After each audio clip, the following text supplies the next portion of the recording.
മഴയത്ത് നിലാവഞ്ചി തുഴഞ്ഞെത്ത് ചിറാപ്പുഞ്ചി മഴയത്ത് നിലാവഞ്ചി തുഴഞ്ഞെത്ത് ചിറാപ്പുഞ്ചി മഴയത്ത് നിലാവഞ്ചി തുഴഞ്ഞെത്ത് ചിറാപ്പുഞ്ചി മഴയത്ത് നിലാവഞ്ചി തുഴഞ്ഞെത്ത്.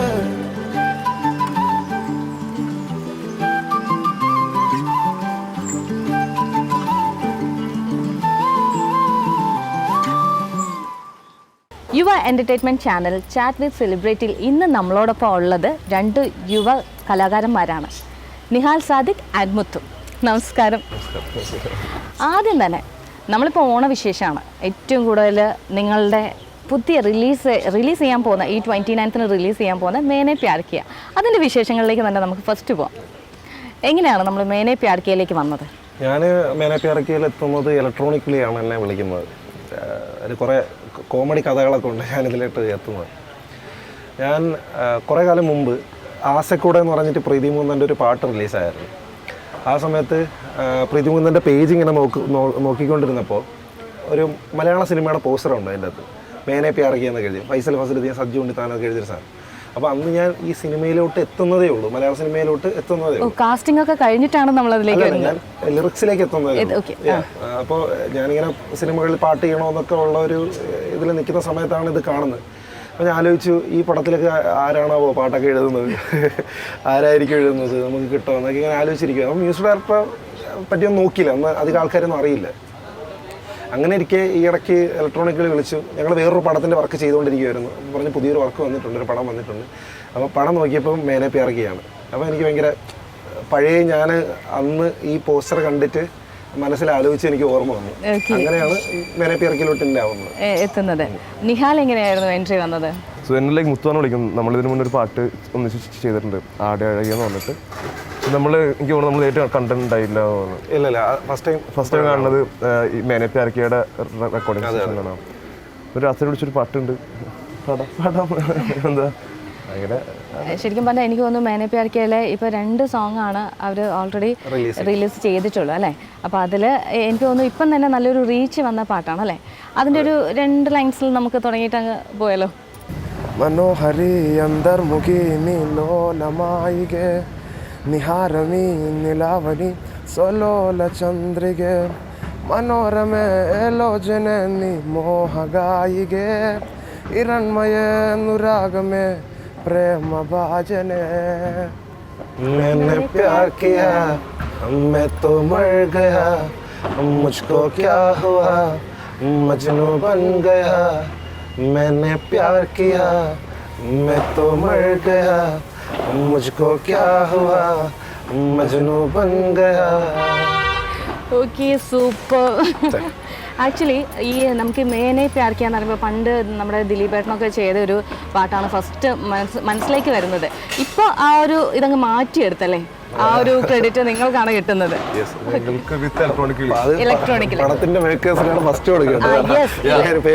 ഓക്കെ, ഇലക്ട്രോണിക് കിളി എന്ന് പറയുമ്പോൾ ഞാൻ സത്യം പറഞ്ഞ ഒരു കാര്യം ആലോചിച്ചത്, ഞാൻ മുത്തുവിനെ ആക്ച്വലി സെർച്ച് ചെയ്തിട്ടുണ്ടായിരുന്നു ഗൂഗിളിൽ. ഇങ്ങനെ മുത്തുവിനെ ഇങ്ങനെ കാര്യങ്ങളൊക്കെ ഇങ്ങനെ നോക്കുമായിരുന്നു ഓരോന്ന്. അപ്പോൾ ഈ മുത്തു എന്ന് പറയുമ്പോൾ ആക്ച്വലി എനിക്ക് കിട്ടിയിട്ടില്ല. മുത്തു ഇലക്ട്രോണിക് കിളി അത് കറക്റ്റ് ആ ഒരു പേരടിച്ചപ്പോൾ വന്നു. എങ്ങനെയാണ് ഈ ഇലക്ട്രോണിക് കിളി? ബേസിക്കലി വൈരമുത്തു, മാരിമുത്തു, മുത്തു എന്ന് പറഞ്ഞൊരു പടമുണ്ട്. അങ്ങനെ കുറേ സാധനങ്ങളുണ്ട്. അപ്പോൾ മുത്തു എന്ന് പറഞ്ഞ് കിട്ടാൻ പാടാണ്, പക്ഷേ പെട്ടെന്ന് എല്ലാവരും മൈൻഡിൽ ഇങ്ങനെ മുത്തു എന്ന് സിമ്പിൾ പേരായതുകൊണ്ട് ഓർമ്മയിൽ നിൽക്കുന്നു. അപ്പോൾ ഈ അതിനുള്ള കാരണം എന്താണെന്ന് വെച്ചാൽ, എനിക്ക് ഏറ്റവും കംഫർട്ടായിട്ട് വർക്ക് ചെയ്യാൻ പറ്റുന്ന മ്യൂസിക് ഡയറക്ടറാണ് ഇലക്ട്രോണിക്കലി. ഞാൻ പല മ്യൂസിക് ഡയറക്ടറിനോട് വർക്ക് ചെയ്തിട്ടുണ്ട്, പക്ഷേ എനിക്ക് ഏറ്റവും കംഫർട്ടായിട്ട് തോന്നിയിട്ടുള്ള ആളാണ് ഇലക്ട്രോണിക്കലി. അതുകൊണ്ട് തന്നെ കുറേ പ്രൊജക്ട്സ്, കുറേ പാട്ടുകൾ പുള്ളിയുടെ കൂടെ ചെയ്തിട്ടുണ്ട്. നമ്മൾ രണ്ടുപേരും ഒരുമിച്ച് ചെയ്തിരിക്കുന്നതുകൊണ്ടാണ് അങ്ങനെ വരുന്നത്. അപ്പോൾ നമ്മൾ സെർച്ച് ചെയ്യുമ്പോൾ ആ ഒരു പേരിലേക്ക് തന്നെ കൂടുതൽ പാട്ടുകൾ അങ്ങനെയാണ് നമ്മൾ ഒരുമിച്ച് ചെയ്തിട്ടുള്ളത്. ഓക്കെ, അപ്പം നിങ്ങൾ രണ്ടുപേരും കൂടിയിട്ട് ഈ ഒരു പ്രൊജക്റ്റ് ആണോ ഫസ്റ്റ് ടൈം ചെയ്യുന്നത്? അല്ല, നമ്മൾ ആടെ അഴകി എന്ന് പറഞ്ഞൊരു പാട്ടുണ്ട്. ആടെ അഴകി ജുബൈർ മുഹമ്മദ് ആണ് അത് കമ്പോസ് ചെയ്ത ആള്. മൂവി സോങ് അല്ല, അത് ഇൻഡിപെൻഡന്റ്. ഓക്കെ, പിന്നെ രണ്ടാമത് നമ്മൾ ഈ പാട്ടിലാണ് ഇരിക്കുന്നത്. അല്ലാതെ നമ്മളൊരു പുതിയ ട്രാക്ക് പിന്നെ നമ്മൾ ഇതല്ലാതെ നമ്മൾ വേറൊരു പുതിയ ട്രാക്ക് നമ്മൾ ഇന്ത്യ എന്ന പ്ലാനിങ് ആണ് പ്ലാൻ ചെയ്തിട്ടുണ്ട്. അപ്പോൾ ശരിക്കും പറഞ്ഞാൽ ഈ ഓണം നിങ്ങൾ കയ്യിലെടുക്കുകയാണ്, അല്ലെങ്കിൽ ഓണത്തിന് അങ്ങോട്ട് നിങ്ങളുടെ ഒരു കാലമാണെന്ന് നമുക്ക് പറയാം അല്ലേ? ഓണത്തിന് മേനെ പ്യാർ കിയ നമ്മളെ സംബന്ധിച്ചിടത്തോളം ഒരു ഉത്സവമാണ് മേനെ പ്യാർ കിയ. അടിപൊളി പടമാണ്. ഞാൻ ഇപ്പോൾ വർക്ക് ചെയ്യുന്ന പടങ്ങളിൽ എനിക്ക് ഭയങ്കര ഇഷ്ടപ്പെട്ട ഒരു പടമാണ് മേനെ പേ ഇറക്കിയത്. കാരണം അതിൻ്റെ അകത്ത് അടിയുണ്ട്, പിന്നെ പ്രണയമുണ്ട്, വിരഹമുണ്ട്, ദുഃഖമുണ്ട്, എല്ലാം കൂടെ ഒരു സാധനമാണ് മേനെ പേ ഇറക്കിയ എന്ന് പറയുന്നത്. ഇമോഷണലി എനിക്ക് ഭയങ്കര അറ്റാച്ച്മെന്റ് ആ പടത്തിന്. ഓക്കെ, അപ്പോൾ ആ ടീമിലേക്ക് എങ്ങനെയാണ് വന്നത്? ടീമിൽ വരുന്നത് കിളിയാണ് പരിചയപ്പെടുത്തുന്നത്, പിന്നെ ഒരു കുടുംബം പോലെയായി. പ്രൊഡ്യൂസർ സഞ്ജു ഉണ്ണിത്താനാണ് ഈ പടത്തിൻ്റെ പ്രൊഡ്യൂസർ. അപ്പോൾ പുള്ളി ഞാൻ ആദ്യം കാണുമ്പോഴൊക്കെ ഇതാണല്ലേ പ്രൊഡ്യൂസർ, വേറെ മന്ദാകിനിയൊക്കെ പുള്ളിയാണ് ചെയ്തത്. അപ്പോൾ ആദ്യം കാണുമ്പോൾ ഒരു ഇതുണ്ടായിരുന്നു. അതിന് മുമ്പ് ഞാൻ എൻ്റെ ഡയറക്ടറുമായിട്ടായിരുന്നു നല്ല കണക്ഷൻ, നല്ലൊരു സൗഹൃദ ബന്ധം ഉണ്ടായി. അത് കഴിഞ്ഞിട്ട് ഡയറക്ടറാണ് എന്നെ സഞ്ജുവേട്ടൻ്റെ അടുത്തോട്ട് കൊണ്ടുപോകുന്നത്. പിന്നെ സഞ്ജുവേട്ടൻ്റെ കൂടെ സഞ്ജുവേട്ടൻ നല്ലൊരു സുഹൃത്താണ്, ഒരുപാട് പ്രായം നമ്മൾ തമ്മിൽ ഒരു ഏജിൻ്റെ ഒരു ഡിഫറൻസ് ഉണ്ടെങ്കിലും പുള്ളി ഭയങ്കര ചില്ലായിട്ടുള്ളൊരു മനുഷ്യനാണ്. പുള്ളി പടം മാർക്കറ്റ് ചെയ്യുന്നതിലും അങ്ങനെ ഒരുപാട് നല്ല നല്ല കഴിവുകളുള്ള ആളാണ്. അങ്ങനെയാണ് മേനെ പേ ഇറക്കിയ ഒരു സ്വന്തം ടീമായി മാറി. നിഹാൽ അങ്ങനെ തന്നെയാണ് ഈ സെറ്റിലേക്ക് വന്നിരിക്കുന്നത്. ഈ ഒരു മുത്തു വിളിച്ചു വന്നു. എങ്ങനെയാണ് ആ ടീം, എങ്ങനെയായിരുന്നു നമ്മുടെ മേനെ പേ ഇറക്കിയ ടീം എങ്ങനെയായിരുന്നു? ഞാൻ അന്നേരത്തേക്ക് റെക്കോർഡ് സെഷന് ഫൈസൽ ബ്രോ ഉണ്ടായിരുന്നു. പിന്നെ നമ്മൾ ഞാൻ അന്നാണ് ആദ്യമായിട്ട് കാണുന്നത്. ഒരു ഇഷ്ടമുള്ള പാട്ടാണ്. ശരിക്കും പറഞ്ഞാൽ ഭയങ്കര ഹിറ്റായിരുന്നു. കാരണം പിള്ളേരുടെ മനസ്സിൽ എപ്പോഴും നിൽക്കും ആ ഒരു സോങ്, കുഞ്ഞു പിള്ളേരെ ഏറ്റെടുക്കുന്നത്. അതുപോലെ തന്നെ നിഹാലിന്റെ ഏറ്റവും സൂപ്പറായ ഒരു സോങ് ഉണ്ടല്ലോ, ശരിക്കും പറഞ്ഞാൽ എനിക്ക് തോന്നുന്നു എല്ലാവരും ഒരേപോലെ പാടിക്കൊണ്ട് നടന്നൊരു സോങ് അല്ലേ? അതിൻ്റെ ഒരു 2 ലൈൻ ഒന്ന് പാടാമോ? പോകേണ്ട ദൂരൊരാളും കാത്തു നിൽക്കാതെ, കേൾക്കേണ്ട കിസ്സകൾ കഥകൾ നിലയ്ക്കാതെ, ചിറാപ്പുഞ്ചി മഴയത്ത് നിലാവഞ്ചി തുഴഞ്ഞെത്ത്, ചിറാപ്പുഞ്ചി മഴയത്ത് നിലാവഞ്ചി തുഴഞ്ഞെത്ത്. കാരണം എനിക്ക് തോന്നുന്നു ഒരുവിധം ഈ യങ്സ്റ്റേഴ്സ് ഏറ്റെടുത്തൊരു സോങ്. അതുപോലെ തന്നെ എനിക്കൊന്ന് ലാലേട്ട അല്ലേ, ലാലേട്ട അതും സൂപ്പർ ഹിറ്റായൊരു സോങ് ആയിരുന്നു. അപ്പോൾ അതിൽ നിന്നൊക്കെ ശരിക്കും പറഞ്ഞാൽ എത്ര വർഷമായി നമ്മൾ ഈ ഫീൽഡിലേക്ക് വന്നിട്ട് തന്നെ? 2016 ഓൾമോസ്റ്റ് 10 ഇയേഴ്സ് ആവുന്നു അല്ലേ? മുത്തു എങ്ങനെയാണ്? ഞാൻ അധികം കാലമൊന്നും ആയിട്ടില്ല, ഒരു 2 വർഷം എന്ന് പറയാം. എൻ്റെ ഫസ്റ്റ് പടം എക്സ്ട്രാ ഡീസൻ്റ് ആണ്. സുരാജ് വെഞ്ഞാറമ്മോട് ഉണ്ടായിരുന്ന പടം. ആമർ പള്ളിയിലാണ് പടം ഡയറക്റ്റ് ചെയ്തത്. അപ്പോൾ ആ പടത്തിലാണ് ഞാൻ ആദ്യമായിട്ട് എൻ്റെ റിലീസാവുന്ന സിനിമ. അതിന് മുമ്പേ സിനിമയിൽ എഴുതി തുടങ്ങി. First release ഈടിയാണ്. ഈടി ഇപ്പോൾ കഴിഞ്ഞ വർഷം ഡിസംബറിലാണ് റിലീസായത്. ഈ പാട്ട് ഇപ്പം പറഞ്ഞു 2 വർഷമായി എന്ന് പറഞ്ഞു. അപ്പം നമുക്ക് ഇതിന് ഈ ഒരു ബേസ് ഉണ്ടാവുമല്ലോ ഇതിനൊക്കെ. അപ്പം നമ്മൾ പാട്ട് പഠിച്ചിട്ട് വരുന്നവർ, അല്ലെങ്കിൽ നമ്മൾ ഇതിനു മുൻപേ കുറച്ച് ട്രൈ ചെയ്തിട്ടൊക്കെ ആയിരിക്കും വരുന്നത്. എങ്ങനെയായിരുന്നു? ഇപ്പോൾ നിഹാൽ പാട്ട് പഠിച്ചിട്ടാണോ ആക്ച്വലി ഇതിലേക്ക് വന്നത്? അല്ല, സീറോ നോളേജ്. അപ്പോൾ ആ ഒരു വീട്ടിലായിരിക്കെങ്കിലും പാട്ടിനോടുള്ള ഒരു ഇതുണ്ടായിരുന്നോ? എൻ്റെ പപ്പ പാടുമായിരുന്നു. പിന്നെ എൻ്റെ പപ്പയുടെ ബ്രദറുണ്ട് മുത്താപ്പ അറിയാം. എന്നെ എല്ലായിടത്തും പുള്ളിക്ക് കൊണ്ട് നടക്കുമായിരുന്നു. എവിടെ പരിപാടി ഉണ്ടെങ്കിലും എനിക്ക് എന്നെ സ്റ്റേജിൽ കയറ്റാൻ എന്നെ ഭയങ്കരമായിട്ട് ഹെൽപ്പ് ചെയ്തു മുത്താപ്പ. പിന്നെ ഫാമിലി എല്ലാവരും ഉണ്ടായിരുന്നു. അപ്പോൾ ശരിക്കും പറഞ്ഞാൽ നിങ്ങളുടെ ഡ്രീം ആണോ ഇത്? കാരണം ഇതായിരുന്നോ, അതായത് എനിക്കിങ്ങനെ ആവണം എന്നുള്ളൊരു ആഗ്രഹമൊക്കെ ഉണ്ടായിരുന്നോ? സോ ലൈക്ക് ഞാൻ ഒട്ടും സ്ട്രഗിൾ ചെയ്യാണ്ട് സിനിമയിൽ കയറിയ വ്യക്തിയാണ്. അപ്പോൾ എനിക്ക് ഈ ഡ്രീം ഞാനിത് ചെയ്ത് കഴിഞ്ഞിട്ടാണ് എനിക്ക് എന്നെ കൊണ്ട് പറ്റുന്ന പണിയാണ്, okay yes stick on to it എന്നുള്ള ഇത് കിട്ടി. ലൈക്ക് എൻ്റെ ഒരു പാട്ട് അന്ന് സ്മ്യൂൾ എന്ന് പറഞ്ഞ ആപ്പുണ്ട്. അതിലാദ്യമായിട്ട് മലയാളം ഇംഗ്ലീഷ് ട്രാക്ക് കോമ്പോ പാടിയിട്ടിട്ട് ചുമ്മാ ഫേസ്ബുക്കിലിട്ടാ. അത് വെറുതെ ഫൺ ഇതിലിട്ട്, പക്ഷെ അത് വൈറലായി. അങ്ങനെയാണ് എനിക്ക് മോഹൻലാൽ സിനിമയിലോട്ട് പാടാനുള്ളൊരു അവസരം പറ്റി വന്നത്. എന്നിട്ട് അപ്പോൾ ഞാൻ എൻ്റെ ഇങ്ങനൊരു പാട്ടുണ്ടെന്ന് കേൾപ്പിച്ച് അങ്ങനെ ആ പടത്തിന്റെ മ്യൂസിക് ഡയറക്ടറായി. ശരിക്കും പറഞ്ഞാൽ ഗോഡ് ബ്ലെസ്ഡ് അല്ലേ? സത്യം. ലൈക്ക് എൻ്റെ ചുറ്റുമുള്ള ഫ്രണ്ട്സ് ആൻഡ് ലൈക്ക് അവരെന്നാ വെറുതെ ഇട്ടുകളന്ന് പറഞ്ഞില്ലായിരുന്നെങ്കിൽ ചിലപ്പോൾ ഒന്നും അല്ല. ശരിക്കും പറഞ്ഞാൽ എന്താ, നമ്മൾ ഒട്ടും പ്രതീക്ഷിക്കാണ്ട് വന്ന് ശരിക്കും എത്രയോ പേര് സ്ട്രഗിൾ ചെയ്യുന്നുണ്ട്. കാരണം ഒരു ലെവലിലേക്ക് നമ്മൾ എത്താൻ, അല്ലെങ്കിൽ ആ ഒരു ഇൻഡസ്ട്രിയിലേക്ക് എത്താൻ വേണ്ടിയിട്ട് ഇത് ശരിക്കും പറഞ്ഞാൽ പ്രതീക്ഷിക്കാതെ, ഇതാണ് നമ്മൾ അനുഗ്രഹം എന്ന് പറയുന്നത്. തീർച്ചയായിട്ടും ഞാൻ പറഞ്ഞു, like I am very blessed. അങ്ങനെ ഒരു കൂട്ടുകാരുള്ളതിലും ആൻഡ് എനിക്ക് അത്രയും ഒരു കുറേ പാത്ത് ഇതിന് വേണ്ടി ഞാനായിട്ട് ചെയ്യേണ്ട വന്നില്ല. Thank God. തീർച്ചയായിട്ടും ആ ഒരു ശരിക്കും ഇതൊക്കെയാണ് അനുഗ്രഹം, ഒന്നും പറയാനില്ല. ഇയാളുടെ എങ്ങനെയാണ് തിരിച്ച്, മുത്തൂർ എങ്ങനെയാണ് തിരിച്ച്? ഞാൻ സ്കൂളിൽ 7ാം ക്ലാസ്സിൽ പഠിക്കുമ്പോഴേ പാരഡിയൊക്കെ എഴുതുമായിരുന്നു. ഈ സോങ്ങുകളൊക്കെ ചില പാട്ട് കേൾക്കുമ്പോൾ അതിൻ്റെ വേറെ രീതിക്കൊക്കെ എഴുതി ഉണ്ടാക്കും. ഇത് പറ്റുന്നുണ്ടെന്ന് എനിക്ക് മനസ്സിലായി. അങ്ങനെ എനിക്ക് എഴുതാനുള്ള കഴിവുണ്ട്. അത് അന്ന് മനസ്സിലായി, എഴുതാൻ പറ്റും. അങ്ങനെ കുഞ്ഞിനെ പാട്ട് പാടുമായിരുന്നു സ്കൂളിലൊക്കെ. അപ്പോൾ എല്ലാവർക്കും ഭയങ്കര ഇഷ്ടമാണ്, പാട്ടുകളൊക്കെ ഇഷ്ടമാണ്, അതൊക്കെ മനസ്സിലാക്കുന്നുണ്ട് ഇഷ്ടമാണ് അതൊക്കെ. പിന്നെ ഞാൻ പാട്ടുകൾ എഴുതാൻ തുടങ്ങി. ചുമ്മാ എൻ്റെ മനസ്സിൽ തോന്നുന്ന കുറേ വരികളൊക്കെ വെച്ചിട്ട് ചെറിയ ചെറിയ പാട്ടുകൾ കമ്പോസ് ചെയ്ത് എഴുതാൻ തുടങ്ങി. അപ്പോൾ സ്കൂളിൽ അത് ഭയങ്കര ഹിറ്റായിരുന്നു. ഞാൻ 7ാം ക്ലാസ്സിൽ പഠിക്കുമ്പോൾ 10ാം ക്ലാസ്സിലെ ചേട്ടന്മാർ ചേച്ചിമാരൊക്കെ എന്നെ വിളിച്ച് പാട്ട് പാടിപ്പിക്കും. അപ്പോൾ അത് ഇങ്ങനെ ഒരു എൻ്റർടൈൻമെൻ്റ് ആയിരുന്നു അവർക്ക്. അപ്പോൾ അതൊക്കെ കഴിഞ്ഞ് ഞാൻ പാട്ട് പതുക്കെ എഴുതലൊന്നുമില്ല. അങ്ങനെയാണ് ക്ലബ് ഹൗസ് വരുന്നത്. ക്ലബ് ഹൗസ് വരുന്ന സമയത്താണ് ക്ലബ് ഹൗസിൽ എനിക്ക് എന്ത് ചെയ്യാൻ പറ്റും. ഞാൻ ഇങ്ങനെ ആലോചിക്കും, സംസാരിച്ചിരുന്നിട്ട് കാര്യമൊന്നുമില്ല, സംസാരം കുറച്ച് കഴിയുമ്പോൾ കഴിയും. അങ്ങനെ ഞാൻ ആലോചിച്ച് പഴയ പരിപാടി എടുത്താലോ, പാട്ടെഴുതിയാലോ എന്ന് ആലോചിച്ചു. അങ്ങനെ പാട്ടെഴുതി കേൾപ്പിച്ചോളൂ. അപ്പോഴാണ് എനിക്ക് ശരിയായ ഓഡിയൻസിനെ കിട്ടുന്നത് അവിടെ. എൻ്റെ കഴിവങ്ങ് തെളിയിക്കാൻ പറ്റിയതല്ലേ? അങ്ങനെയല്ല, ലൈക്ക് ഞാൻ നാട്ടിലേക്ക് ഒതുങ്ങി ട്രാവൽ ചെയ്യുമായിരുന്നു, ഒരുപാട് ട്രാവൽ ചെയ്യുമായിരുന്നു. പക്ഷേ എൻ്റെ പാട്ടുകളൊന്നും അധികം പാടാറില്ല. എൻ്റെ പാട്ടുകളുടെ ഞാൻ എഴുതുന്നത് മനസ്സിലാക്കുന്ന ഒരു ഓഡിയൻസിനെ കിട്ടിയത്, അതായത് എന്താണ് ഞാൻ എഴുതിയിരിക്കുന്നതെന്ന് മനസ്സിലാകുന്ന ഓഡിയൻസിനെ കിട്ടിയത് ക്ലബ് ഹൗസിലാണ്. അപ്പോൾ അവിടെ എനിക്ക് കറക്റ്റായിട്ടൊരു റെസ്പോൺസ് എന്താണ് അവർ മനസ്സിലാക്കുന്നുണ്ട്, വരികൾ എന്തൊക്കെയാണ് എഴുതി വെച്ചിരിക്കുന്നത്, എൻ്റെ ഫീലിങ്സ് എന്താണ്, അതൊക്കെ കറക്റ്റായിട്ട് അവർ പിടിക്കുന്നുണ്ട്. അപ്പോഴാണ് എനിക്ക് കുറച്ച് പ്രചോദനമായത്. അങ്ങനെ ഒരു ദിവസം എന്നെ യദു കൃഷ്ണ എന്ന് പറഞ്ഞൊരു സിംഗറുണ്ട്, പുള്ളി യദു കൃഷ്ണൻ, പുള്ളി ചെന്നൈയിലാണ്, പുള്ളി പ്ലേബാക്ക് സിംഗറാണ്. അപ്പോൾ പുള്ളി ഒരു ദിവസം ക്ലബ് ഹൗസിൽ ഇരുന്നപ്പോൾ എൻ്റെ പാട്ട് കേട്ടു. അങ്ങനെ പുള്ളിക്കൊരു എൻക്വയറി വന്നപ്പോൾ ഒരു പ്രൊജക്റ്റ് എനിക്ക് തന്നു, ഒരു കപ്പ ടിവിയുടെ ഒരു പ്രൊജക്റ്റ് എനിക്ക് തന്നു. അപ്പോൾ അതാണ് ഞാൻ ആദ്യമായിട്ട് എഴുതാൻ പോകുന്നത്, പാട്ട് എഴുതാൻ പോകുന്നത്. ഫ്രാങ്കായിട്ട് പറഞ്ഞു കഴിഞ്ഞാൽ ഞാനന്ന് ജോലി ചെയ്തുകൊണ്ടിരിക്കുമ്പോൾ എനിക്ക് കിട്ടുന്ന ശമ്പളം 10,000 രൂപയാണ് മാസം. ചെറിയ തുടങ്ങി ഫസ്റ്റ് ടൈം ജോലി.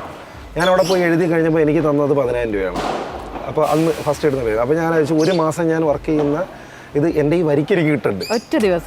ഒറ്റ ദിവസം കുറച്ച് നേരം കൊണ്ട് വർക്ക് ചെയ്ത് എഴുതി കൊടുക്കുമ്പോൾ എനിക്ക് കിട്ടുന്നുണ്ട്. അപ്പം ഈ വരിക്കൊക്കെ ഇത്ര ചെയ്തുകൊണ്ടെന്ന് ഞാൻ അപ്പോഴാണ് മനസ്സിലാക്കുന്നത്. അതിനുശേഷം പിന്നെ സിനിമ എന്നുള്ള മോഹം എനിക്കില്ലായിരുന്നു. ആക്ച്വലി ഞാൻ കൊച്ചിയിലോട്ട് എഴുതാനാണ് വന്നത്. പക്ഷേ എൻ്റെ കയ്യിൽ കുറേ പാട്ട്, ഒരു ചാക്ക് പാട്ടുമായിട്ടാണ് ഞാൻ കൊച്ചിയിലോട്ട് വരുന്നത്. അങ്ങനെയാണ് കുറച്ച് സിനിമകൾ, സിനിമ ഇതുവരെയ്ക്കും നടന്നിട്ടില്ല, കുറച്ച് ആൾക്കാർ സിനിമക്കാരെയൊക്കെ പരിചയപ്പെട്ടു, അവർ എഴുതിപ്പിച്ചു തുടങ്ങി, അവർക്കൊക്കെ അത് ഇഷ്ടപ്പെട്ടു തുടങ്ങി. അങ്ങനെ ഒരു ദിവസം ഞാൻ സ്ട്രീറ്റിൽ പാടാൻ തുടങ്ങി. ഇവിടെ സ്ട്രീറ്റ് ജാമിങ് നടക്കും, കൊച്ചിയിൽ നൈറ്റിൽ പാട്ട് പാടാനൊക്കെ പോകാറുണ്ട്. അപ്പോൾ അവിടെ ഈ പാടുന്നതിൻ്റെ ഇടയിൽ എൻ്റെ പാട്ടുകൾ, എൻ്റെ കമ്പോസ്, എൻ്റെ ഒറിജിനൽസ് ഞാൻ പാടാൻ തുടങ്ങി. അപ്പോൾ അതിനൊക്കെ നല്ല കയ്യടി കിട്ടി. അപ്പോൾ വീണ്ടും ട്രസ്റ്റ് വന്നു. അങ്ങനെ ഒരു ദിവസം ഞാനൊരു ചായക്കടയിൽ പാടിക്കൊണ്ടിരിക്കുമ്പോഴാണ് 2 ഡയറക്ടർമാർ വന്ന് കാണുന്നത്. അതിൻ്റെ താമരപ്പള്ളിക്കലുണ്ടായിരുന്നു. ഇങ്ങോട്ട് വന്ന് നമ്മളെ പരിചയപ്പെട്ടു. ഒരു കുറച്ച് നേരം അങ്ങനെ നിന്നു. അപ്പോൾ എനിക്കറിയില്ലല്ലോ ഒരു ഡയറക്ടേഴ്സാണെന്നൊക്കെ.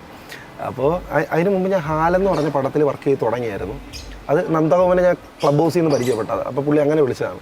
പക്ഷേ ഇത് വേറൊരു അത്ഭുതമായി പോയി. ഇങ്ങനെ വന്ന് നിന്നിട്ട് പറഞ്ഞു, ഞാൻ ഐഷ എന്നുള്ള പടം ചെയ്തിട്ടുണ്ട്, ഇത് ഷമൽ സുലൈമാൻ, ജാക്സൺ ബസാറത്ത് എന്ന് പറഞ്ഞ പടം ചെയ്തിട്ടുണ്ട്, അപ്പോൾ നമ്മൾ പുതിയൊരു പടം ചെയ്യുന്നുണ്ട്, നിനക്ക് അതിനകത്ത് പാട്ട് ചെയ്യാൻ പറ്റുമോ എന്ന് ചോദിച്ചു. അങ്ങനെയാണ് ഇതിലേക്ക് ഇന്നാവുന്നത്. പിന്നെ അങ്ങോട്ട് ഒരു പടം. ശരിക്കും ഇതും അവിചാരിതം തന്നെയാണ് എൻട്രി കിട്ടിയത്. നമുക്ക് ബ്രോ പറഞ്ഞ പോലെ തന്നെ അങ്ങനെ നമ്മൾ കഷ്ടപ്പെട്ടൊന്നും എങ്ങനെയോ ഒരു ലക്കാണത്, ഭാഗ്യം. എല്ലാവരും ഭയങ്കര സ്ട്രഗിളാണ്. കാരണം ഈ ഒരു ഇൻഡസ്ട്രി എന്ന് പറയുക എത്തിച്ചേരുക എന്നുള്ളത് ഭയങ്കര ബുദ്ധിമുട്ടാണ് അല്ലേ? തീർച്ചയായിട്ടും അതൊരു, ഞാൻ നേരത്തെ പറഞ്ഞ പോലെ തന്നെ ബ്ലെസ്ഡ് തന്നെയാണ് അത് നമുക്ക്. അപ്പൊ ഇനി അങ്ങോട്ട് ശരിക്കും പറഞ്ഞാൽ നമുക്ക് ബ്ലെസ്സിൽ നമുക്ക് കിട്ടി. പക്ഷേ ഇനി നമ്മൾ നമ്മുടെ കഴിവുകളാണ് ഇനി നല്ലപോലെ ചെയ്യാൻ പറ്റുക എന്നുള്ളത്, നല്ല പ്രൊജക്ട്സ് ചെയ്യുക, ശരിക്കും പറഞ്ഞാൽ ആൾക്കാരിലേക്ക് എത്തുക, അവരത് ഏറ്റെടുക്കുക എന്നുള്ളത് അല്ലേ? നമുക്കിനി പുതിയ പ്രൊജക്ട്സ് എന്തൊക്കെയാണ് നമ്മളിനി വരാനിരിക്കുന്നത്, ഏതൊക്കെയാണ്? എൻ്റെ ഇപ്പോൾ കുറച്ച് ഇൻഡിപെൻഡൻറ്റ് ട്രാക്സ് ആണ്.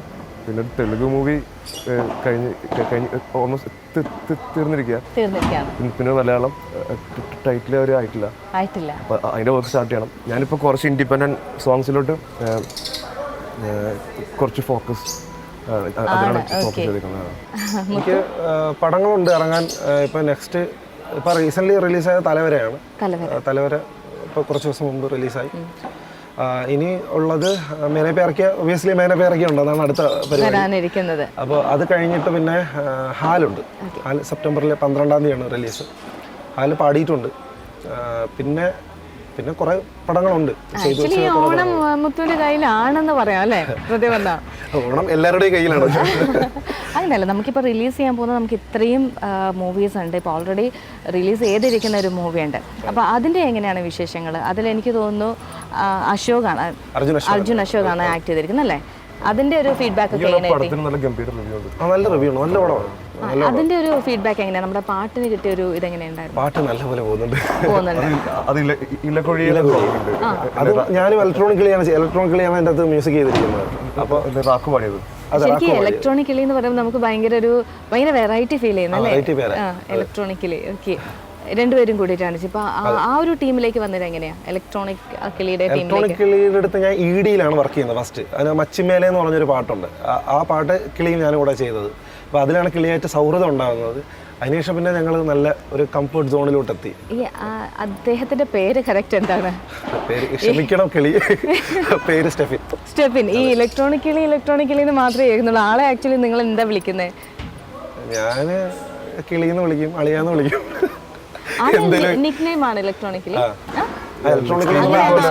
ആർട്ടിസ്റ്റ് നെയിം അങ്ങനെയാണ് നമ്മൾ അറിയപ്പെടുന്നത് തന്നെ അല്ലേ? ഓക്കെ, അപ്പോൾ നമുക്ക് ഏറ്റവും ബെസ്റ്റ് നമ്മുടെ ഈ ഓണത്തിനുള്ള നമ്മുടെ നെക്സ്റ്റ് നമ്മുടേതായ പ്ലാനിങ് എന്തൊക്കെയാണ്? ഓണം പ്ലാൻ എന്താണ്? എന്നത്തെ പോലെ എല്ലാവരും പോലെയും സദ്യയൊക്കെ ഉണ്ട് അങ്ങനെ ഇരിക്കുക, അങ്ങനെയല്ല ഞാൻ ചോദിച്ചത്. അതൊക്കെ ആസ് യൂഷ്വൽ അവിടെ നടക്കുന്ന കാര്യമാണ്. എന്നാലും നമുക്കൊരു പ്രത്യേക എന്തെങ്കിലും പ്ലാനിങ് ഓണം എങ്ങനെ പ്രൊഡക്റ്റീവ് ആക്കാം അതാണ്.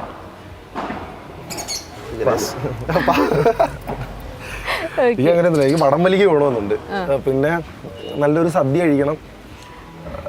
പിന്നെ കുറച്ച് ആൾക്കാരൊക്കെ ഓണത്തിന് മീറ്റ് ചെയ്യുന്ന കുറച്ച് ആൾക്കാരുണ്ട്, അവരെയൊക്കെ ഒന്ന് കാണണം. അപ്പൊ രണ്ടുപേരുടെ സ്ഥലം ആക്ച്വലി ഒരാൾ കൊടുങ്ങല്ലൂര്, ഒരാൾ കൊല്ലം. ഞാൻ ആദ്യം തന്നെ മുത്തുവിൻ്റെ അടുത്ത് സംസാരിക്കുന്ന സമയത്ത് മുത്തുവിൻ്റെ അടുത്ത് സംസാരിച്ച ഭയങ്കര ഒട്ടും സംസാരിക്കില്ല, ഇങ്ങനെ വളരെ കുറച്ച് സംസാരിക്കുന്ന ഒരാളെ പോലെയാണ്. പക്ഷെ മുത്തുവിന് നേരിട്ട് കണ്ടപ്പോൾ എനിക്കത് മാറി കേട്ടോ. കാരണം മുത്തു ഭയങ്കരമായിട്ട് സംസാരിക്കുന്ന ഒരാളല്ലേ? സംസാരിച്ചുകൊണ്ടേയിരിക്കും. ഞാൻ ഒട്ടും ഹൈപ്പർ അല്ല എന്നാണോ? ഒട്ടും ഹൈപ്പർ അല്ല. പക്ഷെ നിഹാല് പൊതുവെ ഭയങ്കര ഫ്രണ്ട് സർക്കിളിൽ ഞാൻ ഇങ്ങനെയല്ല.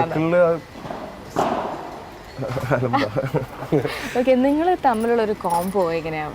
മീൻസ് വരുന്ന സമയത്ത് എങ്ങനെയാണ് ആ ഒരു ഫ്രണ്ട്ഷിപ്പ് ആണെങ്കിലും അല്ലെങ്കിൽ ഒരു നമ്മളൊരു മൂവി സെറ്റ് ആണെങ്കിലും എല്ലാത്തിലും വരുമ്പോൾ എങ്ങനെ വരും? മൂവി സെറ്റ് എന്ന് പറയാൻ പറ്റില്ല. ഞാനൊരു 4 വർഷം മുമ്പാണ് ഫസ്റ്റ് പേര് കേൾക്കുന്നത്. ലൈക്ക് എനിക്ക് സിനിമ പാട്ടുകളൊന്നും എനിക്ക് അറിയില്ല. ഞാൻ ഉണ്ടാക്കുന്ന പാട്ടുകൾ മാത്രമേ എൻ്റെ അടുത്തുള്ളൂ. ഞാൻ അങ്ങനെ കൂടുതൽ പാട്ടുകൾ കേൾക്കാറൊന്നുമില്ല. അപ്പോൾ അങ്ങനെ ഇരിക്കെ ഒരാളുണ്ട്, നജുക്കാണ് എനിക്ക് നിഹാൽ സാദിഖിൻ്റെ കോൺടാക്ട് ചെയ്യുന്നത്. മ്യൂസിക് ഡയറക്ടറാണ്, ഈ പാട്ടൊക്കെ ചെയ്ത ആളാണെന്നൊക്കെ പറഞ്ഞിട്ട് എനിക്ക് കോൺടാക്ട് ചെയ്യുന്നത്. അപ്പോൾ ആ സമയത്ത് ഞാൻ ബ്രോയെ വിളിച്ചിട്ടൊക്കെ ഉണ്ട്. അപ്പോൾ ബ്രോ ട്രെയിനിലാണ്, ഞാൻ പിന്നെ വിളിക്കാം. എനിക്ക് ആ തിരക്കുകളിലായിരുന്നു അന്നത്തെ. അപ്പോൾ പിന്നെ നമ്മൾ തമ്മിൽ അങ്ങനെ ഞാൻ ഫോളോ അപ്പ് ചെയ്തില്ല. ആ സമയത്ത് 2-3 തവണ ഞാൻ ബ്രോയായിട്ട് സംസാരിക്കാൻ ശ്രമിച്ചായിരുന്നു, പക്ഷേ അത് നടന്നില്ല. അങ്ങനെ ഇരിക്കെ കുറേ കാലം കഴിഞ്ഞ് ജുബൈർ മുഹമ്മദ്, ഹനാൻ ഷാ അങ്ങനെയൊക്കെ ഉള്ളൊരു ബെൽറ്റിൽ പിന്നെ ബ്രോയും ആ കോണ്ടാക്റ്റിൽ വന്നു. പിന്നെ നമ്മളിങ്ങനെ ഒരു നിമിത്തം അടുത്തൊരു പടം ചെയ്യാൻ പറ്റി. ഇനി പ്രൊജക്ട്സ് ചെയ്യാൻ നമ്മൾ സംസാരിച്ചുകൊണ്ടിരിക്കും. അപ്പം നമ്മുടെ ഇപ്പോൾ ഓണസദ്യ അങ്ങനെയൊക്കെ ഇപ്പം നമ്മളൊക്കെ ഇൻഡസ്ട്രിയിലൊക്കെ എത്തി. ഇപ്പം നമ്മൾ കഴിക്കുന്ന ഫുഡുകൾ എന്തൊക്കെയാണ്, നിങ്ങൾക്ക് ഇഷ്ടമുള്ള കാര്യങ്ങൾ എന്തൊക്കെയാണ്, അതൊക്കെ ഉണ്ടാവുമല്ലോ. ഓണസദ്യ എൻ്റെ അഭിപ്രായത്തിൽ ഓണസദ്യയിൽ മീനും കൂടെ വേണമെന്നാണ്. ഓണസദ്യയിൽ മീനും കൂടെ ഒരു മീൻ മുട്ട, പിന്നെ അത് ആവോലി ഫ്രൈ അങ്ങനെയൊക്കെ ഉണ്ടെങ്കിൽ അടിപൊളിയായിരിക്കും. ഓണസദ്യ കേൾക്കണ്ട മാവേലി ഇത്. അല്ല, പൊതുവെ നമുക്ക് എങ്ങനെയാണ് എനിക്ക് 3 നേരം ചോറ് കിട്ടിയാലും ഞാൻ കഴിക്കും. എനിക്ക് ചോറ്, കറി അതെൻ്റെ ഏറ്റവും ഫേവറേറ്റ്. പപ്പടം എക്സ്ട്രാ വേണം. സാമ്പാർ അത്ര ഫാനല്ല. ഫിഷ് കറി, പിന്നെ രസം. ഓക്കെ, അപ്പോൾ നമ്മളിവിടെ എന്താ പറയുക, ഈ ഫുഡ് ഭയങ്കര ഇഷ്ടമുള്ള ആൾക്കാരാണോ രണ്ടുപേരും? നിങ്ങൾ എല്ലാ സ്ഥലങ്ങളിലും പോകുമ്പോൾ എക്സ്പ്ലോർ ചെയ്യാറുണ്ടോ? തീർച്ചയായിട്ടും ഞങ്ങൾ ഫുഡ് അറേഞ്ച് ചെയ്യുന്നതാണ്. സ്വന്തമായിട്ട് ഭക്ഷണം വല്ലതും ഉണ്ടാക്കാൻ നമുക്ക് അറിയാം. ഞാൻ ഉണ്ടാക്കിയിട്ടുണ്ട്. സാഹചര്യം നല്ലപോലെ തന്നെ ഉണ്ടാക്കും. അപ്പോൾ ഏറ്റവും നന്നായിട്ട് ഉണ്ടാക്കിയത് ഭക്ഷണം ഏതാണ് ഏറ്റവും നന്നായിട്ട് ഉണ്ടാക്കിയിട്ടുള്ളത്? നല്ലപോലെ ഉണ്ടാക്കുന്നത്, നല്ലപോലെ അപ്പം ചുടും, പിന്നെ സ്റ്റ്യൂ ഉണ്ടാക്കും, വെജ് സ്റ്റ്യൂ ഒക്കെ ഉണ്ടാക്കും, പിന്നെ കറികളൊക്കെ ഉണ്ടാക്കും. അതൊക്കെ നന്നായിട്ട് ഉണ്ടാക്കാൻ അറിയാം. ആണോ? അറിയില്ല. വല്ലപ്പോഴും ഇതുപോലെ ഉണ്ടാക്കി തന്നിട്ടുണ്ടോ? ഒരു വട്ടം ഞാൻ ഉണ്ടാക്കിയിട്ടുണ്ട് ചിക്കൻ കറി. ഫ്ലോപ്പ് ആയില്ലെന്ന് പറയുന്ന വിശ്വാസം. പിന്നെ മറ്റുള്ളവർ ഉണ്ടാക്കുന്ന ഭക്ഷണം ഞാൻ ഉണ്ടാക്കിയെന്ന് പറഞ്ഞ് ക്ലീൻ ചെയ്യുന്ന ഒരു പരിപാടി കൂടി ഇരിക്കുന്നുണ്ട്. ക്രെഡിറ്റ് എടുക്കുക. ഓക്കെ. അല്ല, മുത്തു എന്തെങ്കിലും ഉണ്ടാക്കി തന്നിട്ടുണ്ട്? മുത്തു ഇപ്പൊ ഇത്രയൊക്കെ ഉണ്ടാക്കുന്ന പറഞ്ഞു, അതുകൊണ്ട് ചോദിക്കാണ്. അങ്ങനെ ഞാൻ ഇപ്പോഴാണ് അറിയണത്. ഇനി ഇപ്പൊ ഈ ഷൂട്ട് കാര്യങ്ങൾ അല്ലെങ്കിൽ സെറ്റിലൊക്കെ പോകുമ്പോൾ നിങ്ങൾക്ക് ഒരു ടീമായിട്ട് ഒരു റൂമൊക്കെ കിട്ടുമല്ലോ, അല്ലെ വീടൊക്കെ കിട്ടുമല്ലോ. അപ്പൊ ആ സമയത്ത് ഒന്ന് ട്രൈ ചെയ്ത് നോക്കിയാൽ മതി. ഓക്കെ. അല്ല, ആക്ച്വലി നിങ്ങൾക്ക് ഒരു ഡ്രീം ഉണ്ടാവില്ലേ, ഒരു സ്വപ്നം? എങ്ങനെയാണ് ആ ഒരു സ്വപ്നം? എന്താണ്? ഞാൻ ഭയങ്കര വലിയ സ്വപ്നങ്ങളൊന്നുള്ള ആളല്ല. എനിക്ക് എൻ്റെ ഫാമിലിയും ആർക്കും ഒരു ബുദ്ധിമുട്ടില്ലാതെ ഞാനിപ്പോൾ ചെയ്യുന്ന ഈ ഒരു വർക്ക് എന്നും എന്നെ കൊണ്ട് പറ്റുന്ന രീതിക്ക് നല്ല രീതിയിൽ എന്ന് മാത്രമേ ഉള്ളൂ എനിക്ക്.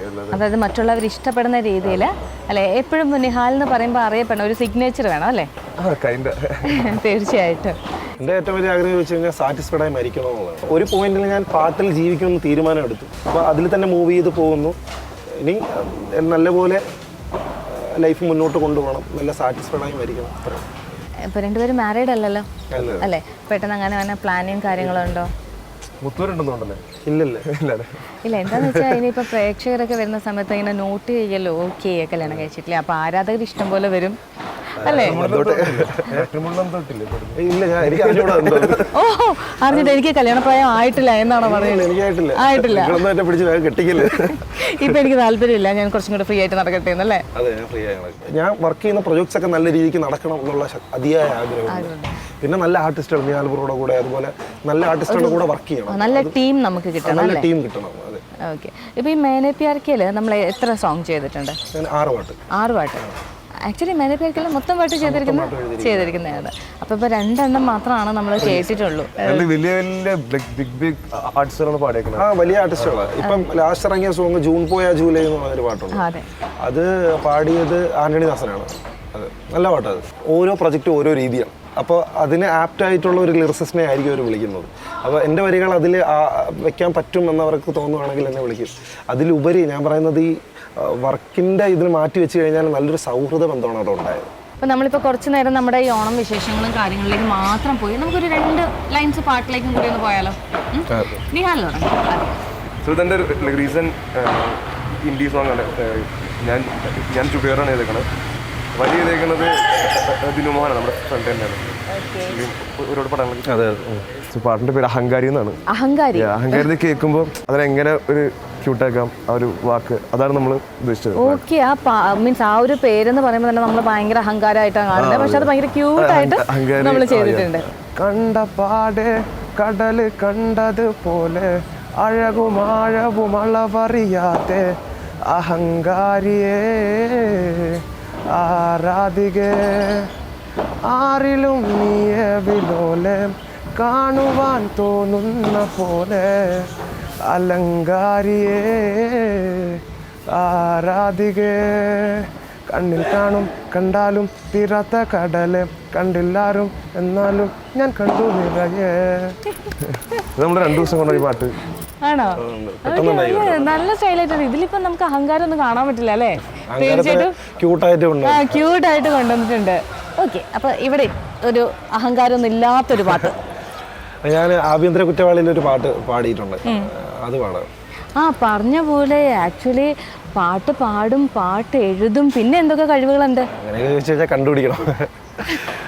അല്ല എന്നാലും മീൻസ് എന്തൊക്കെ ചെയ്തിട്ടുണ്ട്? നമ്മൾ എഴുതാറുണ്ട്, പടം വരയ്ക്കും, പിന്നെ പാട്ട് പാടും, പാട്ട് എഴുതും, ഡാൻസ് കളിക്കാൻ അറിയത്തില്ലെങ്കിലും കളിക്കും. ഒരു പാട്ട് കേട്ടാ ഞാൻ 2 സ്റ്റെപ്പ് എങ്ങനെയെങ്കിലും ഇട്ടു. സ്റ്റെപ്പ് ഒന്നും ഇടിപ്പിക്കില്ല. ഇല്ല അതൊന്നുമില്ല. അപ്പൊ അങ്ങനെയൊക്കെയുള്ള പരിപാടികളാണ്. വരയ്ക്കാന്ന് പറഞ്ഞത് നമ്മൾ പെൻസിൽ ഡ്രോയിങ് ഇല്ല, പഠിച്ചിട്ടില്ല. നന്നായിട്ട് പഠിക്കുമ്പോൾ ഫസ്റ്റ് കിട്ടു വരുന്നപ്പോൾ ആക്ച്വലി ഞാൻ വരയ്ക്കും സീരിയസ്ലി. പക്ഷെ എനിക്കും പെയിന്റിങ് അത്ര അങ്ങാവില്ല, പെൻസിൽ വെച്ച് ഓക്കെ. കാരണം ഞാൻ അതുകൊണ്ടാണ് പറഞ്ഞത്, പെയിന്റിങ് ഞാൻ വിചാരിച്ചു ആവില്ല, ഒരിക്കലും ആവാറില്ല. അപ്പോൾ എന്തായാലും ആ ഒരു കാര്യത്തിൽ മാത്രം എനിക്കൊന്നും നമ്മൾ ഭയങ്കര യോജിപ്പായിപ്പോയി നമ്മൾ 3 പേരും.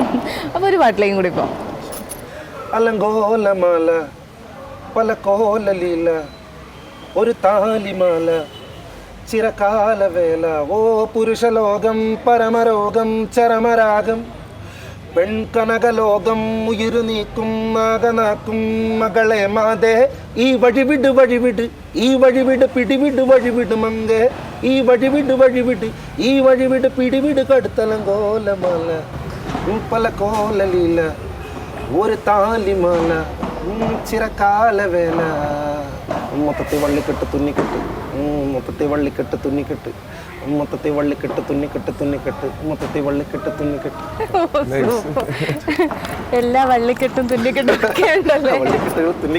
തുന്നിക്കെട്ട്. അത് കലക്കി. ഈ പാട്ട് പഠിച്ചിട്ടില്ലല്ലോ അല്ലേ? ഇല്ല. അപ്പൊ ഈ എങ്ങനെ കോൺഫിഡൻസ് നമുക്ക് ഈ പാട്ട് പാടാം? യേശുദാസൊക്കെ നമ്മുടെ ഇപ്പൊ ഇവിടെ ഉള്ളതാണ്. അതിന്റെ അതൊക്കെ വലിയ പാട്ടുകാരാണ്. നമുക്ക് പാട്ട് പാടാൻ അറിയത്തില്ല. ചില ഞാൻ ശ്രമിക്കുന്നു അല്ലേ ചില പാട്ട് പാടാൻ എൻ്റെതായ കഴിവിൽ മീൻസ് സ്വരത്തിൽ എൻ്റെതായ ഇതിൽ ഞാൻ പാടുന്നു. ഇതിൽ ഏറ്റവും ലാസ്റ്റ് കാര്യം എന്തെന്ന് പറഞ്ഞാൽ നമ്മളതിൽ സന്തുഷ്ടരാണോ, ബാക്കിയുള്ളവർക്ക് സന്തോഷം വരുന്നുണ്ടോ, അത് എൻജോയ് ചെയ്യുന്നുണ്ടോ, അതാണ് ഹാപ്പി. എനിക്ക് ഭയങ്കര സന്തോഷമാണ്. ഞാൻ പറഞ്ഞില്ലേ, എനിക്ക് ഫസ്റ്റ് ടൈം സംസാരിച്ചപ്പോൾ ഇച്ചിരി നിങ്ങൾ രണ്ടുപേരെയും മീറ്റ് ചെയ്യുമ്പോൾ എനിക്കും ഒരു ഇച്ചിരി ടെൻഷൻ ഉണ്ടായിട്ടുണ്ട്. എങ്ങനെയാണ് മുത്തു വന്ന് സംസാരിച്ചപ്പോൾ അതങ്ങ് മാറി. നിഹാലിനെ കണ്ടപ്പോൾ തീർച്ചയായിട്ടും എനിക്ക് ഒട്ടും ജാടയില്ലാത്ത രണ്ട് യങ്സ്റ്റേഴ്സ്. അപ്പോൾ ശരിക്കും പറഞ്ഞാൽ ഈ ഒരു കൂട്ടുകെട്ടിൻ്റെ നമുക്ക് അടുത്ത മൂവി നമുക്ക് എങ്ങനെയാണ്, എവിടെ വെച്ചാണ്, എപ്പോഴാണ് ഇനി സംഭവിക്കുന്നത്? സഞ്ജുവേട്ടൻ ഒന്നും പറഞ്ഞില്ല. സഞ്ജുവേട്ടൻ അടുത്ത ഒരു പടം കമ്മിറ്റ് ചെയ്തു എന്ന് പറഞ്ഞിട്ടുണ്ട്. ഏതാണ് അതിൻ്റെ കൂടുതൽ ഡീറ്റെയിൽസ് അറിയത്തില്ല. ഓക്കെ, അങ്ങനെയല്ല. ഇപ്പം സഞ്ജു നിധാൻ അല്ലാണ്ട് നമുക്ക് മറ്റ് ഏതെങ്കിലും ടീമാണെങ്കിലും നിങ്ങളൊരു കൂട്ടുകെട്ട് ഉണ്ടാവുമല്ലോ, ഒരു വൈബ് ഉണ്ടാവുമല്ലോ. നമ്മുടെ കൂട്ടുകെട്ടിലുള്ള പടങ്ങളൊക്കെ നടക്കുന്നുണ്ട്. പുതിയ പടങ്ങൾ ഞങ്ങളുടെ കൂട്ടുകെട്ടിൽ നിന്ന് തന്നെ ചെയ്യുന്നുണ്ട്. പിന്നെ അല്ലാണ്ട് പുതിയ പ്രൊജക്ട്സുകളിലൊക്കെ കുറേ പടങ്ങളിൽ വിളിച്ചിട്ടുണ്ട്. അതൊക്കെ വർക്ക് തുടങ്ങിയിട്ടുണ്ട്. അപ്പോൾ ശരിക്കും ഇപ്പോൾ ഇൻഡിപെൻഡൻ്റ് ആയിട്ടാണ് എല്ലാം. അങ്ങനെയല്ല ഉദ്ദേശിച്ചത്. ലൈക്ക് ഞാനിപ്പോൾ ഇൻഡിപെൻഡൻ്റ് കൂടുതൽ കോൺസെൻട്രേറ്റ് ചെയ്യുന്നത്. നല്ല പടം വന്നതിൻ്റെ ഒരു ഭാഗമാവാം ആണെന്നുണ്ട്. ഞാൻ എന്ത് ചെറിയ വർക്കാണെങ്കിലും എൻ്റെ മാക്സിമം എനിക്ക് ഇടാൻ പറ്റണം. അപ്പോൾ ശരിക്കും പറഞ്ഞാൽ നമ്മളിപ്പം കുറച്ച് മുൻപ് പറഞ്ഞല്ലോ, നമ്മളെ പാട്ടുകൾ നമ്മൾ സിനിമ അല്ലാണ്ട് തന്നെ നമ്മൾ പാട്ടുകൾ ചെയ്തിട്ടുണ്ട്. അപ്പോൾ അതൊക്കെ ഹിറ്റാകുമ്പോൾ നമുക്ക് ഭയങ്കര സന്തോഷമല്ലേ തോന്നുന്നല്ലേ? ശരിക്കും പറഞ്ഞാൽ മൂവിയിൽ ഓക്കെ, നമുക്ക് മൂവി എന്ന് പറയുമ്പോൾ ഒരു ടീമിൻ്റെ ഫുൾ സപ്പോർട്ട് കിട്ടുന്നുണ്ട്. അങ്ങനെയാണ്. അല്ലാതെ നമ്മളൊരു കാര്യം ഇറക്കുമ്പോൾ ഒരു ബുദ്ധിമുട്ടല്ലേ? ശരിക്കും പറഞ്ഞാൽ ഏറ്റവും ഈസി ഏതാണ്, മൂവി ചെയ്യുന്നതാണോ അതോ അല്ലാണ്ട് നമ്മൾ ചെയ്യുന്നതാണോ? രണ്ടും അതിൻ്റെതായ എഫേർട്ട് ഉണ്ട്. ശരിക്കും പറഞ്ഞാൽ ഇപ്പോൾ ഈ സോഷ്യൽ മീഡിയ ഒക്കെ ഇത്രയും ആക്റ്റീവ് ആയതുകൊണ്ട് നമുക്ക് കുറച്ചും കൂടെ അവസരങ്ങൾ കിട്ടുന്നുണ്ട് തോന്നുന്നല്ലേ? ആൾക്കാർക്ക് അവരെ ഷോക്കേസ് ചെയ്യാനായിട്ട് കുറച്ചും കൂടി ഈസിയാണ് ഇപ്പോൾ. ശരിക്കും പറഞ്ഞാൽ മറ്റൊരാളുടെ ആവശ്യമില്ല. നമ്മുടെ കയ്യിൽ ഒരു മൊബൈൽ ഒരു ആർട്ടിസ്റ്റിൻ്റെ അടുത്തൊക്കെ സംസാരിക്കാനായിട്ട് എനിക്കൊരു വേറെ ഓപ്ഷൻ വന്നുണ്ട്. ഇപ്പോൾ ഇറ്റ്സ് ഈസി, ലൈക്ക് DM. അതെ, നമുക്ക് DM ചെയ്യാം. ചിലർ കാണും, ചിലർ കാണത്തില്ല. അവസരമുണ്ട്. ഇഷ്ടംപോലെ ഓപ്പർച്യൂണിറ്റി നമുക്ക് വരുന്നുണ്ട്. ശരിക്കും രണ്ടുപേരും ഒരു ശരിക്കും പറഞ്ഞ ഒരു മാജിക് പോലെ പെട്ടെന്ന് വന്ന് പെട്ടതാണ് അല്ലേ? ഇപ്പം മേനെ പ്യാർ കിയയിൽ ഇപ്പോൾ എനിക്ക് തോന്നുന്നു 2 പാട്ട് ഓൾറെഡി റിലീസായിട്ടുണ്ട്.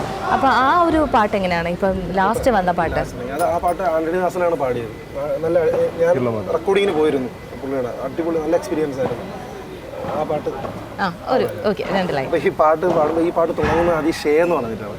ഷേ കഴിഞ്ഞിട്ട് അങ്ങനെ ഒരു സാധനമുണ്ട്. പിന്നെ രണ്ടാമത് ഷോ, അങ്ങനെയാണ്. തരുവാണെങ്കിൽ നന്നായിരിക്കും. ഷേ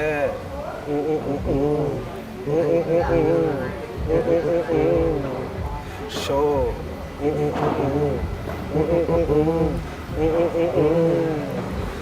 ജൂൺ പോയാ ജൂലൈ, നീ പോയാ ജൂലി, ഓ മോശം മാലേശം സന്തോഷം. ലവ് പോയാ പോയി, വേണ്ടല്ലോ താലി, ലവലേശം ഒരു ക്ലേശം, ഇത് ക്ലീശേ. കല്ലി വല്ലി കോല കന പീന ടീക്ക, മൊത്തം നേരം കൂസ, ഐ എം ലോൺലി ഡിസൂസ. കണ്ണോ ചിമ്മ മേല കുറുക്കാനൊക്ക നൂല, നിങ്ങളെ കുനിയാൻ വയ്യ നാടാകെയ സൂയ. ഷേ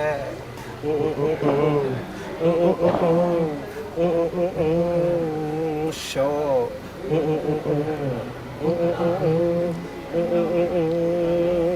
ആലക്ക ലോക്കാലിക്ക ഊലിക്ക ലുക്ക ലക്ക, ആലക്ക ലോക്കാലിക്ക ലിംക ലുംകാന, ആലക്ക ലോക്കാലിക്ക ഊലിക്ക ലുക്ക ലക്ക, ആലക്ക ലോക്കാലിക്ക ലിംക ലുംകാന. ആക്ച്വലി എനിക്ക് തോന്നുന്നു ഈ നിവിൻ പോളിയുടെ പ്രേമത്തിൽ ഇതുപോലെ ഉണ്ടായിരുന്നല്ലേ, അവള് വേണ്ട ഇവള് വേണ്ട, ആ ഒരു അല്ലെ, ആ ഒരു സ്റ്റൈലിലേക്കൊക്കെ വന്നിട്ടുണ്ട്. അതെന്ന് പറയാൻ പറ്റില്ല, എൻറ്റയർലി ഡിഫറെൻ്റ് ആണിത്. അങ്ങനെ മീൻസ് നമുക്ക് പെട്ടെന്ന് കേൾക്കുമ്പോൾ ഓർമ്മ വന്നത് എല്ലാരും വേണ്ടാന്ന് പറഞ്ഞ് റിജക്ട് ചെയ്യുന്ന കൂട്ട് ആ ഒരു സ്റ്റൈൽ വന്നിട്ടുണ്ട്. ഫ്രണ്ട്ഷിപ്പ് അല്ലെങ്കിൽ ആ ഒരു സർക്കിൾ എസ്റ്റാബ്ലിഷ് ചെയ്യുന്ന ഒരു പാട്ടാണ്.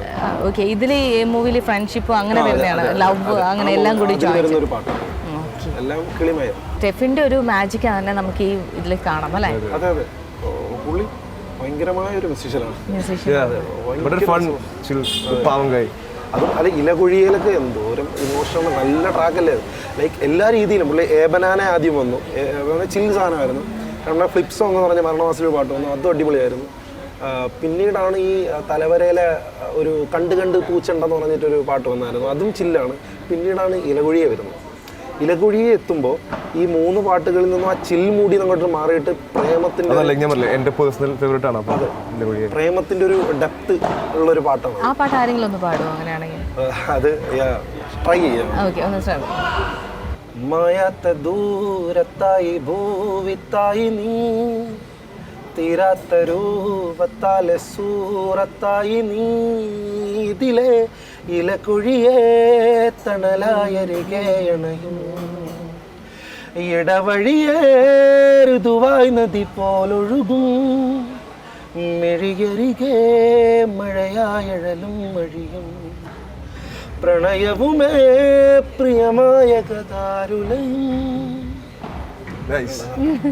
നല്ലപോലെ കമ്പോസ് ചെയ്ത് റാക്കോ നല്ലപോലെ പാടി ഇതിനകത്ത് കൊളാക്കുന്ന ഞാനാണ്. എന്റെ കഴിവ് ഞാൻ ശ്രമിക്കുന്നുണ്ടോ?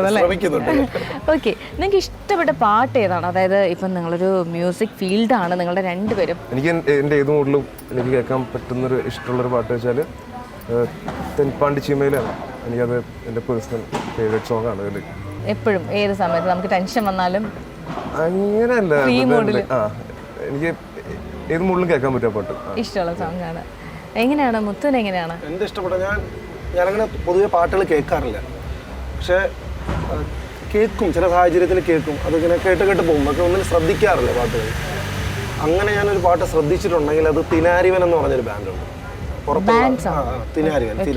അത് വേൾഡ് മൊത്തം പ്രോഗ്രാംസ് ഒക്കെ ചെയ്യുന്ന ഒരു വലിയൊരു ബാൻഡാണ്.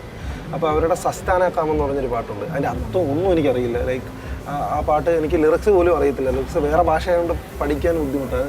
നല്ല രസം എന്ന് പറഞ്ഞിട്ട് ഇങ്ങനെ പോകും, നല്ലൊരു മൂഡിൽ പോകുന്ന പാട്ടാണ്. എനിക്ക് ആ പാട്ട് ഭയങ്കര ഇഷ്ടമാണ്. അല്ല, എനിക്ക് ഭയങ്കര അത്ഭുതം തോന്നുന്നു. നമ്മൾ ഈ മലയാളികളും ഇവിടെ കേരളത്തിൽ നിന്നുകൊണ്ട് നിങ്ങൾക്കൊന്നും കേരളത്തിൽ ഒരാളുടെ പാട്ട് ഇഷ്ടമല്ലേ? അല്ല, ഇഷ്ടമല്ല എന്നല്ല, ഇഷ്ടപ്പെടുക എന്ന് പറയുന്നത് ഇത് ഇഷ്ടം എല്ലാത്തിനോടും എല്ലാ പാട്ടുകളോടും ഇഷ്ടമാണ്. പക്ഷെ ഇത് വേറെ എന്തോ മനസ്സിൽ കൊണ്ട അല്ലെങ്കിൽ എപ്പോഴോ മനസ്സിൽ കയറിപ്പോയ ഒരു കാര്യം. അതെ, അതാണ് ഈ പാട്ട്. അങ്ങനെ ഒരു പാട്ട് പറയുകയാണെങ്കിൽ ഞാൻ ഈ പാട്ടായിരിക്കും പറയുന്നത്. അല്ല, ഞാൻ ചോദിച്ചത് നമ്മുടെ ഇപ്പം നിങ്ങൾ രണ്ടുപേരും ഫീൽഡ് അതായതുകൊണ്ടാണ് ചോദിച്ചത്. കാരണം അങ്ങനെ നമുക്ക് ചില പാട്ടുകളോടൊക്കെ ഒരുപാട് സോങ്ങുകളുണ്ട്. ഒന്നായിട്ട് നമുക്ക് സെലക്ട് ചെയ്യാൻ പറ്റും. നമുക്ക് ഇന്ന മൂഡിന് ഇത് വർക്കാണ്. അതായത് നമുക്ക് ക്ലാസിക് വേണോ അതുണ്ട്, ട്രെൻഡ് വേണോ അതുണ്ട്, ഏത് ലെവലിൽ വേണമെങ്കിലും നമുക്ക് ഓൾറെഡി ചെയ്ത് വെച്ചിട്ടുണ്ട്. അല്ലെങ്കിൽ നമുക്ക് അതെ, എല്ലാവരും അവരവരുടെ സിഗ്നേച്ചർ ഇട്ട് വെച്ചൊരു. ഇപ്പോൾ കുറേ ആർട്ടിസ്റ്റുകൾക്ക് ഇവിടെ ഓപ്പർച്യൂണിറ്റി വരാൻ കാരണം ഡാബ്സ് ചെയ്യുക. അവര് വലിയൊരു വിപ്ലവം സൃഷ്ടിച്ചു. ആ ഒരു ട്രെൻഡ് ട്രെൻഡേ മാറ്റിക്കളഞ്ഞു. അതെ, അതുകൊണ്ട് നമുക്ക് കുറെ ആർട്ടിസ്റ്റുകളുടെ പാട്ടുകൾ കേൾക്കാൻ പറ്റുന്നുണ്ട്. അവർക്ക് ധൈര്യം വന്നു ഇന്ത്യ ട്രാക്കുകളൊക്കെ ചെയ്യാനായിട്ട്. ഇന്ത്യയിൽ വലിയൊരു സ്കോപ്പ് വന്നല്ലോ ഇപ്പോൾ. ഞാൻ ഇൻഡിപെൻഡന്റ് ട്രാക്കുകൾ ചെയ്യുന്ന ആളാണ്. കുറേ ഇൻഡിപെൻഡന്റ് ട്രാക്കുകൾ ഇറക്കിയിട്ടുണ്ട്. ഞാൻ ഹനാൻ ഷായുമായിട്ട് 3 പാട്ടുകൾ വർക്ക് ചെയ്തിട്ടുണ്ട്. അങ്ങനെ ഇന്ത്യ ട്രാക്കുകൾ ഇറക്കുമ്പോൾ നല്ല റിസൾട്ട് കിട്ടുന്നുണ്ട്. കാരണം അതിനുള്ള അവസരം ഉണ്ടായി, ഒരു ഹാള് വന്നു അതിന്. അപ്പം നമ്മുടെ ഓണം വിശേഷം എന്താ പറയുക, എനിക്ക് നിങ്ങളെ രണ്ടുപേരെയും എനിക്ക് ഇവിടെ ഇൻവൈറ്റ് ചെയ്യാൻ പറ്റിയതിൽ എനിക്ക് ഭയങ്കര സന്തോഷമുണ്ട്. കാരണം നിഹാലിൻ്റെ ആണെങ്കിൽ എനിക്ക് ഭയങ്കര ഇഷ്ടപ്പെട്ട സോങ് എന്ന് പറയുന്നത് ഞാൻ പറയാം ചിറാപ്പുഞ്ചി മഴയത്ത് തന്നെയാണ്. കാരണം എന്തോ അത് കേട്ടിരിക്കുമ്പോൾ നമ്മളൊരു വേറൊരു മൂഡിലേക്ക് പോകുന്നുണ്ട്. അതൊരു പ്രത്യേക ഫീലാണ്, അതിലൊന്നും പറയാനില്ല. അതുപോലെ തന്നെ നമ്മൾ ലാലേട്ട എന്നുള്ള സോങ്, അതൊക്കെ നമ്മൾ എങ്ങനെയാണ് ഇപ്പോൾ ലാൽ സാറിനെ പോലെ ഒരാളെ നമുക്ക് അത്രയും ഹാപ്പി ആക്കാൻ പറ്റുന്ന ഒരു പാട്ടാണ് അല്ലേ? ഏത് ടൈം കണ്ടാലും ലാലേട്ട എന്ന് നമുക്ക് ആ ഒരു ടോണിൽ മൈൻഡിൽ വരും. ലാലേട്ട കാണുമ്പോൾ എനിക്ക് തോന്നുന്നു ഇന്നും അദ്ദേഹത്തിൻ്റെ പിറന്നാളിനൊക്കെ ഈ ഒരു സോങ്ങാണ് എല്ലാവരും വിട്ട് ആഘോഷിക്കുന്നത്. ഒന്നും പറയാനില്ല. അപ്പം അത്രയും ഗംഭീരമായ ഒരു 2 ഏറ്റവും നല്ല കഴിവുള്ള ആൾക്കാരാണ് ഇന്നിപ്പോൾ എൻ്റെ മുൻപിൽ കിട്ടിയിരിക്കുന്നത്. പക്ഷേ അതിൻ്റെ യാതൊരു ജാടയും നിങ്ങൾക്കില്ല കേട്ടോ. സീരിയസ്ലി ഒട്ടും എനിക്കങ്ങനെ ഫീൽ ചെയ്യുന്നില്ല. നിങ്ങളിപ്പോൾ സംസാരിക്കുമ്പോൾ ഭയങ്കര ഫ്രീ ആയിട്ട് നമ്മൾ ഒരു നല്ലൊരു വൈബ് ഫീൽ ചെയ്യുന്നുണ്ട് അല്ലേ? യുവ എൻ്റർടൈൻമെൻറ്റ് ചാനലിൽ നമ്മുടെ സെലിബ്രിറ്റി ചാറ്റിൽ വന്ന ഗസ്റ്റ് 2 പേരും കിറ്റുമാണ് ഇത്തവണ. Thank you so much. നമ്മൾ അടുത്ത വർഷം ഈ മൂവിയൊക്കെ കഴിഞ്ഞിട്ട് നമ്മുടെ അടുത്ത പുതിയ പ്ലാനിങ് ആയിട്ട് നമുക്ക് വീണ്ടും കാണാം അല്ലേ? വീണ്ടും ഇതുപോലെ മുത്തുവിൻ്റെ ഒത്തിരി വിശേഷങ്ങൾ നമുക്ക് കേൾക്കാം. കാരണം എനിക്ക് തോന്നുന്നു ഞാൻ ഇതിന് പേരൊക്കെ മാറ്റി നോൺ സ്റ്റോപ്പ് എന്നൊക്കെ ഇടണം മുത്തു ആണെങ്കിൽ അല്ലേ? മുത്തു ശരിക്കും പറഞ്ഞാൽ എനിക്ക് തോന്നുന്നു മുത്തു ഭയങ്കര കൺട്രോൾഡ് ആണ്. ഇപ്പം ഇതൊക്കെ ഞാൻ പറയുള്ളൂ, ഇതൊക്കെ അങ്ങനെ ആ ഒരു ലിമിറ്റ് പറ്റി ആ ഒരു ഇതിലാണ് മുത്തു സംസാരിക്കുന്നത്. അല്ലാണ്ടാണെങ്കിൽ മുത്തു എനിക്കൊന്ന് നോൺ സ്റ്റോപ്പ് തന്നെയല്ലേ. എന്നെ കണ്ട ആദ്യം വിചാരിക്കും ഇയാൾ സംസാരിക്കില്ല, അങ്ങനെ പൊതുവെ എല്ലാവരും അങ്ങനെ വിചാരിക്കുന്നത്. തീർച്ചയായിട്ടും. പക്ഷേ പരിചയപ്പെട്ട് കഴിഞ്ഞാൽ ഞാൻ കുറേ സംസാരിച്ചുകൊണ്ടായിരിക്കും. അത് ചിലപ്പോൾ ചിലർക്ക് ശല്യം ആവാറുണ്ട്. അപ്പോൾ അവരോട് സോറി. തലവേദന ആകാറുണ്ട്. അതെ, ചിലർക്ക് എന്ന് പറഞ്ഞാൽ എനിക്കിഷ്ടമാണ് സംസാരിക്കാൻ. ഓക്കെ, നല്ലൊരു കാര്യമാണ്. എല്ലാവർക്കും നന്നായിട്ട് സംസാരിക്കാൻ പറ്റാന്നുള്ളൊരു നല്ല കഴിവല്ലേ. മിണ്ടാതിരിക്കുന്നതാണോ നല്ലത്? മിണ്ടാതിരിക്കുന്നതിനേക്കാളും എപ്പോഴും നല്ലത് സംസാരിച്ചത്. പക്ഷേ ചില സമയത്ത് മൗനമാണ് ഏറ്റവും ബെസ്റ്റ്. കാരണം എപ്പോഴും ഒരുപാട് സംസാരിക്കുന്നതും നല്ലതല്ല, ഒരുപാട് സംസാരിച്ചുകൊണ്ടിരിക്കുന്നത് നല്ലതല്ല. മൗനം പാലിക്കേണ്ടത് ഉറപ്പായിട്ടും മൗനം പാലിച്ചല്ലേ പറ്റും. തീർച്ചയായിട്ടും. അപ്പോൾ നിഹാലിൻ്റെയും മുത്തുവിൻ്റെയും ഒരുപാട് വിശേഷം ഇന്ന് നമ്മൾ ഷെയർ ചെയ്തു. അപ്പോൾ അടുത്ത വിശേഷങ്ങളുമായിട്ട് നമ്മൾ അടുത്ത് തന്നെ വീണ്ടും കാണുന്നതായിരിക്കും അല്ലേ? അപ്പോൾ ഓക്കെ, ഈ ഓണം രണ്ടുപേരും അടിച്ചു പൊളിക്കുക. Okay, thank you so much. വീണ്ടും നമുക്ക് കാണാം.